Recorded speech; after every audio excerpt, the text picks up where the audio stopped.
President Biden has just announced that he is partially lifting the ban on Ukraine using US-provided weapons for strikes inside Russia. This has come from CBS News. Ukraine may use the weapons on the Russian side of the border near Kharkiv against concentrations of Russian troops and Russian artillery pieces, one US official has said. We've never told them they can't shoot down a Russian airplane over Russian soil, so that's coming to attack them. They've said it's up to President Zelensky to decide and announce.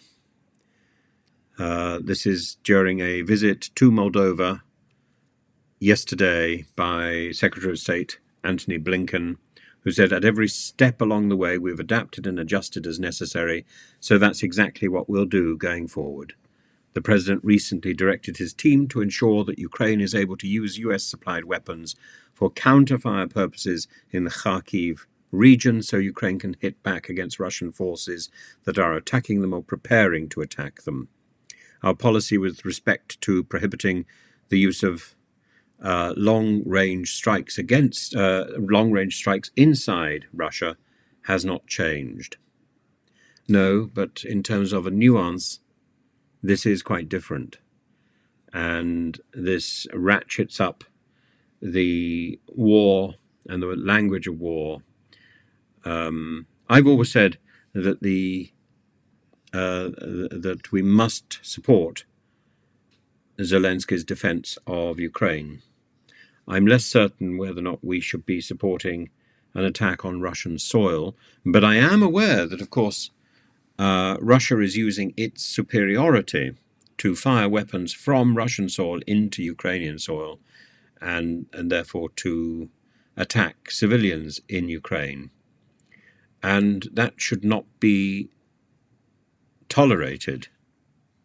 That said, the fact that we've played this sanctions game means that we are no longer sitting at the same table as the Kremlin officials who are managing this conflict. And we should be at that table. We should be sitting there. We should be encouraging Russia to pull back. And we're not in a position to do that. So we're in a position really where we can only threaten and beat our weapons on the ground. This is not a good place to be. But we should not leave President Zelensky out in the cold simply because we are running out of the will and the capacity to keep up this process, because it will take a long time. A defensive campaign is a long haul. An offensive campaign may be slightly quicker, but in this we should not be looking at speed. We should be looking at our commitment to defend, which is not a commitment to attack. We're not at war with Russia, or we should not be. It's certainly not been declared.